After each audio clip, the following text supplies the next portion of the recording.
शांति 21 January 2026 प्रातः मुरली बाबा कहते मीठे बच्चे एकमात्र बाबांक स्मृति द्वारा तुमको सुप्रीम अर्थात परम हेबाकु पड़िबो। तेणु भूल चूक्रे मध्य अन्य काहाकु स्मरण करिबा उचित नुहे। एकमात्र बाबांक स्मृति द्वारा तुमको सुप्रीम अर्थात परम हेबाकु पड़िबो। तेणु भूल चूक्रे मध्य अन्य काहाकु स्मरण करिबा उचित नुहे। प्रश्न बाबांक ठारू केउ आशा न रखी कृपा मागिबा बदलरे निजको मेहनत करिबाकु हेबो। बाबांक ठारू केउ आशा न रखी कृपा मागिबा बदलरे निजको मेहनत करिबाकु हेबो।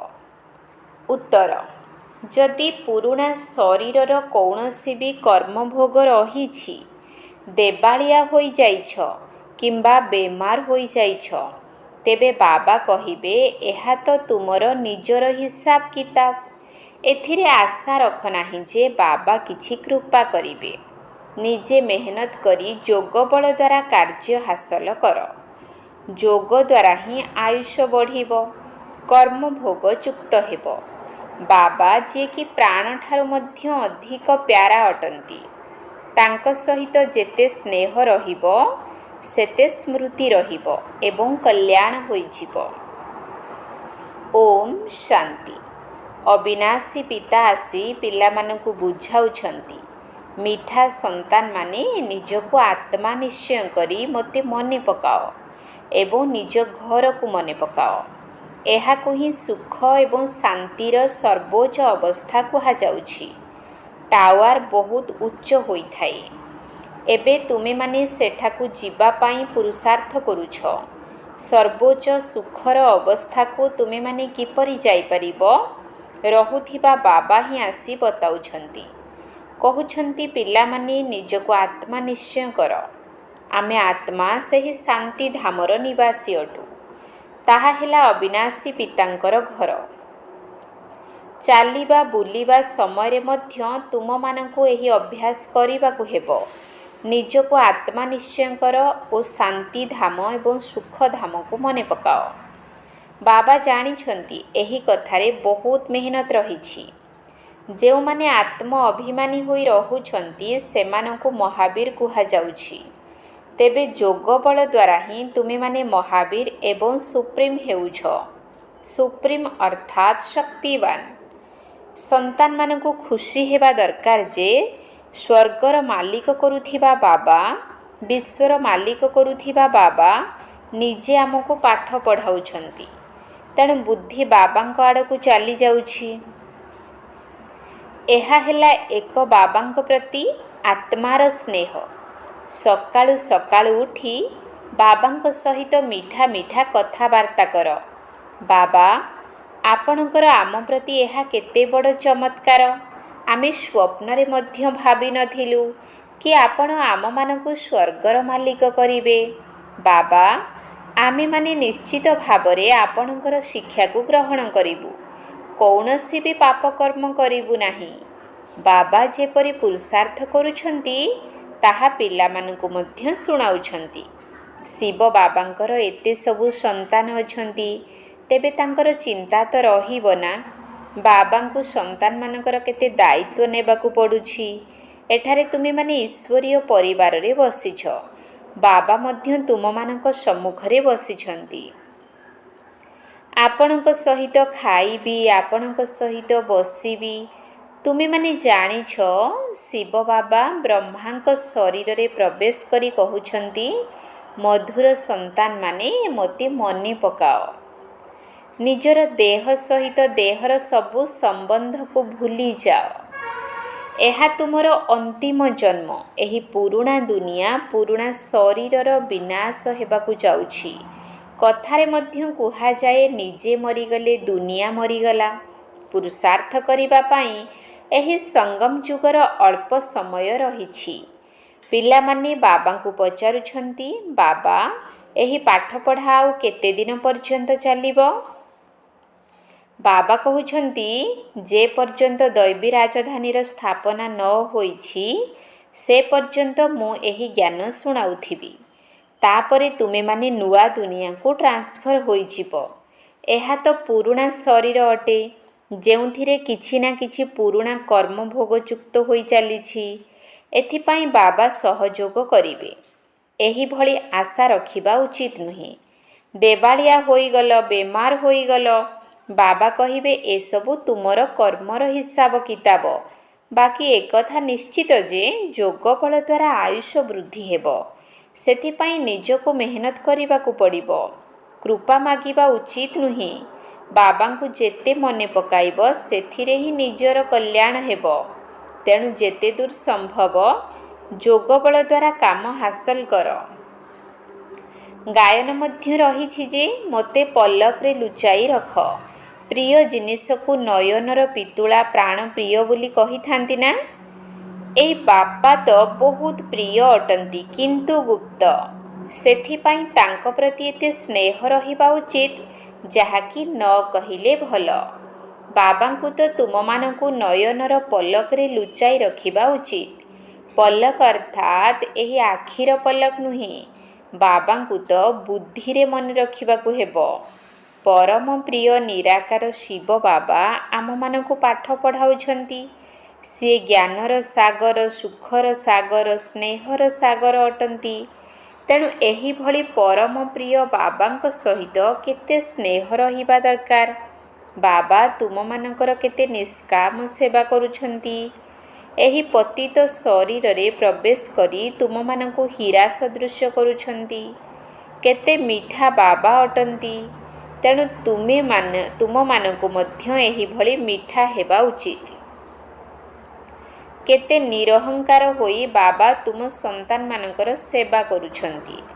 ତୁମମାନଙ୍କୁ ମଧ୍ୟ ସେତିକି ସେବା କରିବା ଉଚିତ। ଶ୍ରୀମତ ଅନୁସାରେ ଚାଲିବା ଉଚିତ।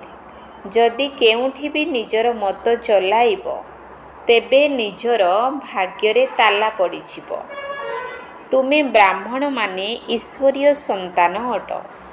ବ୍ରହ୍ମାଙ୍କର ସନ୍ତାନ ହିସାବରେ ପରସ୍ପର ଭାଇ ଭଉଣୀ ଅଟ। ଈଶ୍ୱରଙ୍କର ନାତି ଏବଂ ନାତୁଣୀ ଅଟ। ତାଙ୍କଠାରୁ ଏବେ ବର୍ଷା ନେଉଛ। ତେବେ ଯେଉଁମାନେ ଯେତେ ପୁରୁଷାର୍ଥ କରିବେ ସେମାନେ ସେତେ ଉଚ୍ଚ ପଦ ପାଇବେ। ଏହି ମାର୍ଗରେ ସାକ୍ଷୀ ହୋଇ ରହିବାର ମଧ୍ୟ ବହୁତ ଅଭ୍ୟାସ ଦରକାର। ବାବା କହୁଛନ୍ତି ମିଠା ସନ୍ତାନମାନେ, ହେ ଆତ୍ମାମାନେ, ମୋତେ ମନେ ପକାଅ। ଭୁଲ ଚୁକ୍ରେ ମଧ୍ୟ ବାବାଙ୍କ ବିନା ଅନ୍ୟ କାହାକୁ ମନେ ପକାଇବା ଉଚିତ ନୁହେଁ। ତୁମେମାନେ ପ୍ରତିଜ୍ଞା କରିଛ ବାବା ମୋର ତ ଏକମାତ୍ର ଆପଣ ହିଁ ନିଜର ଅଟନ୍ତି, ଆଉ କେହି ନୁହନ୍ତି। ମୁଁ ଆତ୍ମା ଆପଣଙ୍କର, ମୋର ପିତା ପରମାତ୍ମା ଅଟନ୍ତି। ଆପଣଙ୍କଠାରୁ ହିଁ ସମ୍ପତ୍ତି ନେବାକୁ ହେବ।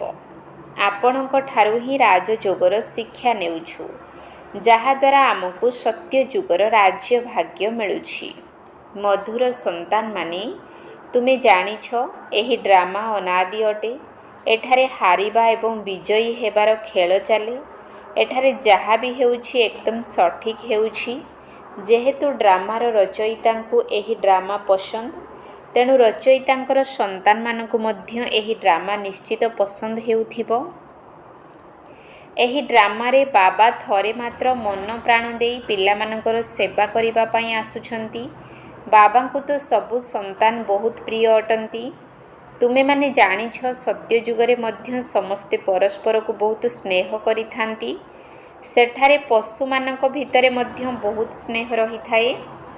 ଏଭଳି କୌଣସି ପଶୁ ରହିବେ ନାହିଁ ଯାହାଙ୍କର ପରସ୍ପର ଭିତରେ ସ୍ନେହ ରହିବ ନାହିଁ। ତେଣୁ ତୁମ ସନ୍ତାନମାନଙ୍କୁ ଏହିଠାରେ ହିଁ ମାଷ୍ଟର ସ୍ନେହର ସାଗର ହେବାକୁ ପଡ଼ିବ। ଯଦି ଏହିଠାରେ ସ୍ନେହର ସାଗର ହେବ ତେବେ ସେହି ସଂସ୍କାର ଅବିନାଶୀ ହୋଇଯିବ। ବାବା କହୁଛନ୍ତି ଅବିକଳ କଳ୍ପପୂର୍ବ ଭଳି ତୁମମାନଙ୍କୁ ପୁଣି ଥରେ ସ୍ନେହୀ କରିବା ପାଇଁ ମୁଁ ଏଠାକୁ ଆସିଛି। ବାବା ଯଦି କେବେ କୌଣସି ସନ୍ତାନମାନଙ୍କୁ କ୍ରୋଧର ବଶ ହୋଇ କଥା କହୁଥିବାର ଶୁଣନ୍ତି ତେବେ ତାଙ୍କୁ ଶିକ୍ଷା ଦେବାକୁ ଯାଇ କହନ୍ତି ପିଲାମାନେ କ୍ରୋଧ କରିବା ଭଲ କଥା ନୁହେଁ। ଏହାଦ୍ୱାରା ତୁମେ ନିଜେ ମଧ୍ୟ ଦୁଃଖୀ ହେବ ଏବଂ ଅନ୍ୟକୁ ମଧ୍ୟ ଦୁଃଖୀ କରିବ। ବାବା ତ ସଦାକାଳର ସୁଖଦାତା ଅଟନ୍ତି। ତେଣୁ ପିଲାମାନଙ୍କୁ ମଧ୍ୟ ବାବାଙ୍କ ସମାନ ହେବାକୁ ପଡ଼ିବ। କେବେ ବି ଜଣେ ଅନ୍ୟ ଜଣଙ୍କୁ ଦୁଃଖ ଦେବା ଉଚିତ ନୁହେଁ। ତୁମେମାନେ ଜାଣିଛ, ଶିବ ବାବା ହେଲେ ସୁବହ କା ସାଇଁ, ଅର୍ଥାତ୍ ସଙ୍ଗମ ସମୟରେ ଆସି କଳିଯୁଗୀ ରାତିକୁ ସତ୍ୟଯୁଗ ଦିନ ଅଥବା ସକାଳ କରିଥାନ୍ତି। ସାରା ବିଶ୍ୱର ପିତାଙ୍କୁ ସାଇଁ ବୋଲି କୁହାଯାଏ। ସେହି ଜଣେ ହିଁ ସାଇଁ ବାବା ଅର୍ଥାତ୍ ଭୋଳାନାଥ ଶିବ ବାବା ଅଟନ୍ତି। ତାଙ୍କର ନାମ ହିଁ ହେଲା ଭୋଳାନାଥ, ଯିଏକି ସରଳ ନିଷ୍କପଟ ମାତାମାନଙ୍କର ମଥାରେ ଜ୍ଞାନର କଳସ ରଖିଥାନ୍ତି। ସେହିମାନଙ୍କୁ ହିଁ ବିଶ୍ୱର ମାଲିକ କରୁଛନ୍ତି। ସେଥିପାଇଁ ବାବା କେତେ ସହଜ ଉପାୟ ବତାଉଛନ୍ତି, କେତେ ସ୍ନେହର ସହିତ ତୁମମାନଙ୍କର ଜ୍ଞାନ ଦ୍ୱାରା ପାଳନ କରୁଛନ୍ତି। କହୁଛନ୍ତି ଆତ୍ମାଙ୍କୁ ପବିତ୍ର କରିବା ପାଇଁ ଯୋଗର ଯାତ୍ରାରେ ରହିବାକୁ ହେବ, ଯୋଗର ସ୍ନାନ କରିବାକୁ ହେବ। ଜ୍ଞାନକୁ ପାଠପଢ଼ା କୁହାଯାଉଛି। ଯୋଗ ସ୍ନାନ ଦ୍ୱାରା ପାପ ଭସ୍ମ ହୋଇଥାଏ। ନିଜକୁ ଆତ୍ମା ନିଶ୍ଚୟ କରିବାର ଅଭ୍ୟାସ କରୁଥାଅ, ତେବେ ଏହି ଦେହର ଅହଙ୍କାର ବିଲକୁଲ ସମାପ୍ତ ହୋଇଯିବ। ଯୋଗ ବଳ ଦ୍ୱାରା ହିଁ ଆତ୍ମାକୁ ପବିତ୍ର ସତୋପ୍ରଧାନ ହୋଇ ବାବାଙ୍କ ପାଖକୁ ଯିବାକୁ ହେବ। କିନ୍ତୁ କେହି କେହି ଏ କଥାକୁ ମଧ୍ୟ ଭଲ ଭାବରେ ବୁଝୁନାହାନ୍ତି। ନିଜର ପ୍ରକୃତ ଚାର୍ଟ ବାବାଙ୍କୁ ଜଣାଉନାହାନ୍ତି। ଅଧାକଳ୍ପ ହେବ ଏହି ମିଥ୍ୟା ଦୁନିଆରେ ରହି ରହି ମିଥ୍ୟା ଯେପରି ମନ ଭିତରେ ଘର କରି ନେଇଛି। ସତ୍ୟତା ସହିତ ନିଜର ପ୍ରକୃତ ଚାର୍ଟ ଲେଖି ବାବାଙ୍କୁ ଜଣାଇବା ଦରକାର। ଚେକ୍ କରିବା ଦରକାର ଯେ ମୁଁ 45 ମିନିଟ୍ ବାବାଙ୍କ ସ୍ମୃତିରେ ବସିଲି। ସେହି ସମୟ ଭିତରେ କେତେ ସମୟ ନିଜକୁ ଆତ୍ମିକ ସ୍ଥିତିରେ ସ୍ଥିତ କରି ବାବାଙ୍କୁ ମନେ ପକାଇଲି। କାହାକୁ ସତ୍ୟ କହିବା ପାଇଁ ଲଜ୍ଜା ଆସୁଛି। ଏକଥା ତ ତୁରନ୍ତ ଶୁଣାଇଥାନ୍ତି ଯେ ମୁଁ ଏତେ ସେବା କରିଲି, ଏତେ ଜଣଙ୍କୁ ଜ୍ଞାନ ଶୁଣାଇଲି, କିନ୍ତୁ ଯୋଗର ଚାର୍ଟ କେମିତି ରହିଲା ସେ କଥା ସତ୍ୟ ଶୁଣାଉ ନାହାନ୍ତି। ଯୋଗଯୁକ୍ତ ହୋଇ ନ ରହିବା କାରଣରୁ କାହାକୁ ତୁମର ତୀର ଲାଗୁନାହିଁ। ଜ୍ଞାନ ରୂପକ ଖଣ୍ଡାରେ ଧାର ଆସୁନାହିଁ। କେହି କେହି କହୁଛନ୍ତି ମୁଁ ତ ନିରନ୍ତର ଯୋଗଯୁକ୍ତ ହୋଇ ରହୁଛି, କିନ୍ତୁ ବାବା କହୁଛନ୍ତି ସେହି ଅବସ୍ଥା ଏବେ ଆସିନାହିଁ। ନିରନ୍ତର ଯୋଗଯୁକ୍ତ ହୋଇ ରହିଲେ କର୍ମାତୀତ ଅବସ୍ଥା ହୋଇଯିବ। ଜ୍ଞାନର ପରାକାଷ୍ଠା ଦେଖାଦେବ, କିନ୍ତୁ ଏଥିପାଇଁ ବହୁତ ମେହନତ କରିବାକୁ ହେବ। ସାରା ବିଶ୍ୱର ମାଲିକ କ'ଣ ଏମିତି ହୋଇଯିବ କି? ସେଥିପାଇଁ ଏକ ବାବାଙ୍କ ବ୍ୟତୀତ ଅନ୍ୟ କାହାର ସ୍ମୃତି ଯେପରି ନ ରହୁ, ନିଜର ଦେହର ସ୍ମୃତି ମଧ୍ୟ ନ ରହୁ। ଶେଷ ସମୟରେ ତୁମମାନଙ୍କର ଏହି ଅବସ୍ଥା ହେବ। ଏହି ଯୋଗର ଯାତ୍ରା ଦ୍ୱାରା ହିଁ ତୁମର ରୋଜଗାର ଜମା ହେବ। ଯଦି ଶରୀର ଛାଡ଼ିଦେଲ ତେବେ ତ ରୋଜଗାର ଜମା କରିପାରିବ ନାହିଁ। ଯଦିଓ ଆତ୍ମା ସଂସ୍କାର ନେଇଯିବ, କିନ୍ତୁ ଶିକ୍ଷକ ତ ନିଶ୍ଚିତ ଦରକାର ନା, ଯିଏକି ସବୁକିଛି ମନେ ପକାଇ ଦେବେ। ଏବେ ବାବା ତୁମମାନଙ୍କୁ ବାରମ୍ବାର ମନେ ପକାଇ ଦେଉଛନ୍ତି। ଏଭଳି ବହୁତ ସନ୍ତାନ ଅଛନ୍ତି ଯେଉଁମାନେ ଘର ଗୃହସ୍ଥରେ ରହି ଚାକିରି ଆଦି କରି ମଧ୍ୟ ଭବିଷ୍ୟତରେ ଉଚ୍ଚ ପଦ ପାଇବା ପାଇଁ ନିଜର ଅବିନାଶୀ ରୋଜଗାର ଜମା କରି ଚାଲିଛନ୍ତି। ନିଜର ସ୍ଥୂଳ ଧନକୁ କିପରି ସଫଳ କରିବୁ, ସେଥିପାଇଁ ବାବାଙ୍କଠାରୁ ରାୟ ନେଉଛନ୍ତି। ବାବା କହୁଛନ୍ତି ସେଣ୍ଟର ଖୋଲ, ଯାହାଦ୍ୱାରା ଅନେକଙ୍କର କଲ୍ୟାଣ ହେବ। ଯେପରି ମନୁଷ୍ୟମାନେ ଦାନ ପୁଣ୍ୟ କରିଥାନ୍ତି, ଯାହାର ଫଳ ତାଙ୍କୁ ପରବର୍ତ୍ତୀ ଜନ୍ମରେ ମିଳିଥାଏ, ସେହିପରି ତୁମମାନଙ୍କୁ ମଧ୍ୟ ଭବିଷ୍ୟତ 21 ଜନ୍ମ ପାଇଁ ରାଜ୍ୟଭାଗ୍ୟ ମିଳୁଛି। ତୁମର ଏହା ହେଲା ପ୍ରଥମ ନମ୍ବରର ବ୍ୟାଙ୍କ, ଯେଉଁଠି 4 ଅଣା ରଖିଲେ ଭବିଷ୍ୟତରେ 1000 ଟଙ୍କା ହୋଇଯିବ। ପଥର ମଧ୍ୟ ସୁନା ହୋଇଯିବ। ତୁମର ପ୍ରତ୍ୟେକ ଜିନିଷ ସେଠାରେ ପାରସ ହୋଇଯିବ। ବାବା କହୁଛନ୍ତି ମଧୁର ସନ୍ତାନମାନେ ଯଦି ଉଚ୍ଚପଦ ପାଇବାକୁ ଚାହୁଁଛ, ତେବେ ମାତା ପିତାଙ୍କୁ ପୂରା ଅନୁକରଣ କର ଏବଂ ନିଜର କର୍ମେନ୍ଦ୍ରିୟ ଗୁଡ଼ିକୁ ନିୟନ୍ତ୍ରଣରେ ରଖ। ଯଦି କର୍ମେନ୍ଦ୍ରିୟକୁ ବଶୀଭୂତ କରିପାରୁନାହଁ, ଚଳଣିକୁ ଠିକ୍ କରିପାରୁନାହଁ, ତେବେ ଉଚ୍ଚ ପଦରୁ ବଞ୍ଚିତ ହୋଇଯିବ। ସେଥିପାଇଁ ନିଜର ଚଳଣିକୁ ପ୍ରଥମେ ସୁଧାରିବାକୁ ହେବ। ଅଧିକ ଆଶା ବା ଆକାଂକ୍ଷା ରଖିବା ଉଚିତ ନୁହେଁ। ବାବା ତୁମମାନଙ୍କୁ କେତେ ଜ୍ଞାନରେ ସୁସଜ୍ଜିତ କରି ସତ୍ୟଯୁଗର ମହାରାଜା ମହାରାଣୀ କରୁଛନ୍ତି। ଏଥିରେ ସହନଶୀଳତାର ଗୁଣ ବହୁତ ଆବଶ୍ୟକ। ନିଜର ଦେହ ପ୍ରତି ଏତେ ଅଧିକ ମୋହ ରଖିବା ଉଚିତ ନୁହେଁ। ସେଥିପାଇଁ ଯୋଗ ବଳ ଦ୍ୱାରା କାମ ହାସଲ କରିବାକୁ ହେବ। ବାବାଙ୍କୁ କେତେ ବି କାଶ ଆଦି ହେଉଛି, ତଥାପି ମଧ୍ୟ ସବୁବେଳେ ସେ ସେବାରେ ତତ୍ପର ରହୁଛନ୍ତି। ଜ୍ଞାନ ଏବଂ ଯୋଗ ଦ୍ୱାରା ତୁମମାନଙ୍କୁ ସୁସଜ୍ଜିତ କରି ସତ୍ୟଯୁଗକୁ ଯିବା ପାଇଁ ଯୋଗ୍ୟ କରୁଛନ୍ତି। ତୁମେମାନେ ଏବେ ଈଶ୍ୱରୀୟ କୋଳରେ, ମାତା ପିତାଙ୍କ କୋଳରେ ବସିଛ। ବାବା ତୁମମାନଙ୍କୁ ବ୍ରହ୍ମାଙ୍କ ମୁଖ କମଳ ଦ୍ୱାରା ଜନ୍ମ ଦେଉଛନ୍ତି। ତେଣୁ ସିଏ ଆମର ମା ହୋଇଗଲେ। ପରନ୍ତୁ ତୁମର ବୁଦ୍ଧି ପୁଣି ବି ଶିବ ବାବାଙ୍କ ଆଡ଼କୁ ଯାଇଥାଏ। ତୁମେ ମାତା ପିତା, ଆମେ ଆପଣଙ୍କର ବାଳକ। ତୁମମାନଙ୍କୁ ସର୍ବଗୁଣ ସମ୍ପନ୍ନ ଏହିଠାରେ ହିଁ ହେବାକୁ ପଡ଼ିବ। ସେଥିପାଇଁ ମାୟାଠାରୁ ବାରମ୍ବାର ହାରିଯିବା ଉଚିତ ନୁହେଁ। ବାବା ବୁଝାଉଛନ୍ତି, ମିଠା ମିଠା ସନ୍ତାନମାନେ ନିଜକୁ ଆତ୍ମା ମନେକର।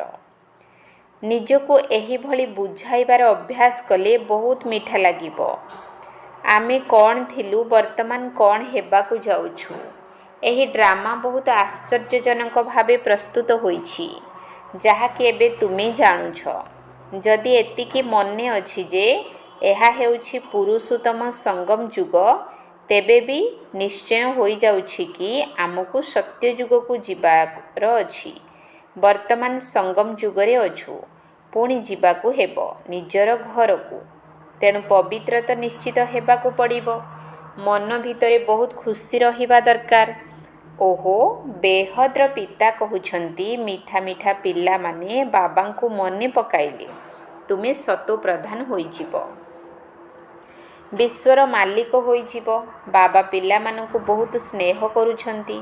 ଏପରି ନୁହେଁ ଯେ କେବଳ ଶିକ୍ଷକ ରୂପେ ପାଠ ପଢ଼ାଇ ଘରକୁ ଚାଲିଯିବେ। ଇଏ ତ ପିତା ବି ଅଟନ୍ତି, ଶିକ୍ଷକ ମଧ୍ୟ ଅଟନ୍ତି, ତୁମମାନଙ୍କୁ ପଢ଼ାଉଛନ୍ତି ମଧ୍ୟ, ୟାଦ୍ର ଯାତ୍ରା ବି ଶିଖାଉଛନ୍ତି। ଏପରି ବିଶ୍ୱର ମାଲିକ କରାଇଲା ବାଲା, ପତିତରୁ ପବିତ୍ର କରାଇଲା ବାଲା ବାବାଙ୍କ ସହିତ ବହୁତ ସ୍ନେହ ରହିବା ଉଚିତ। ସକାଳୁ ସକାଳୁ ଉଠିବା ସଙ୍ଗେ ସଙ୍ଗେ ପୂର୍ବରୁ ପ୍ରଥମେ ଶିବ ବାବାଙ୍କୁ ଗୁଡ୍ ମର୍ଣ୍ଣିଂ କରିବା ଉଚିତ। ଗୁଡ୍ ମର୍ଣ୍ଣିଂ ଅର୍ଥାତ୍ ବାବାଙ୍କୁ ମନେ ପକାଇଲେ ବହୁତ ଖୁସିରେ ରହିବେ। ନିଜକୁ ପଚାରିବା ଦରକାର, ସକାଳୁ ଉଠି ବେହଦ୍ର ପିତାଙ୍କୁ ମନେ ପକାଉଛି। ମନୁଷ୍ୟମାନେ ତ ସକାଳୁ ଭକ୍ତି କରୁଛନ୍ତି ନା। ଭକ୍ତି ବହୁତ ସ୍ନେହପୂର୍ବକ କରିଥାନ୍ତି, ପରନ୍ତୁ ବାବା ଜାଣିଛନ୍ତି କେହି କେହି ପିଲା ହୃଦୟର ସହିତ ମନେ ପକାଉନାହାନ୍ତି।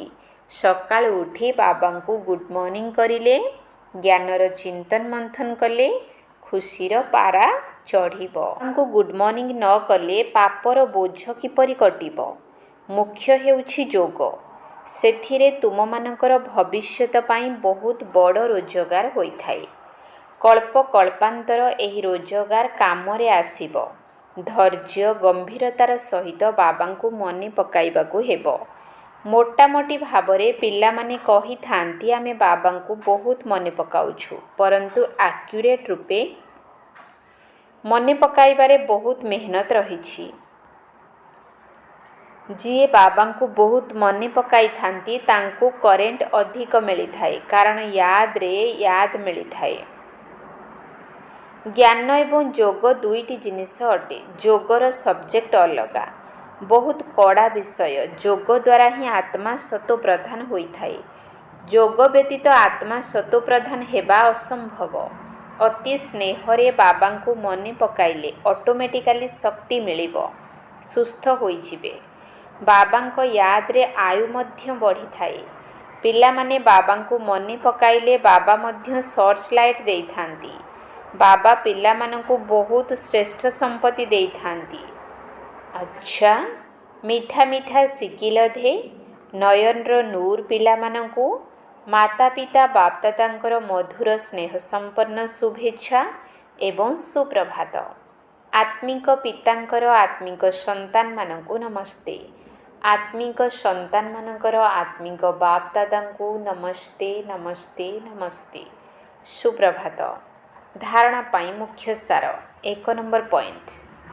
बाबा को बहुत धैर्य गंभीरता एवं बुद्धिमान होई मने पकाइबाकु हेबो।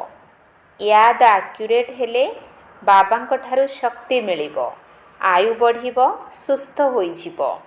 बाबांको बहुत धैर्य गंभीरता एवं बुद्धिमान होई मने पकाइबाकु हेबो। याद एक्यूरेट हेले बाबांक ठारू शक्ति मिलिबो, आयु बढ़िबो, सुस्थ होइजिबो। 2 नंबर पॉइंट। उच्च पद पाइबाकु हेले निजर चलणी को सुधारिबाकु हेबो। अधिक आशा रखिबार नाही। कर्मेंद्रिय उपरे पूरा नियंत्रण रखिबाकु हेबो। माता पिता को पूरा अनुकरण करिबाकु हेबो। उच्च पद पाइबाकु हेले निजर चलणी को सुधारिबाकु हेबो। अधिक आशा रखिबार नाही। कर्मेंद्रिय उपरे पूरा नियंत्रण रखिबाकु हेबो।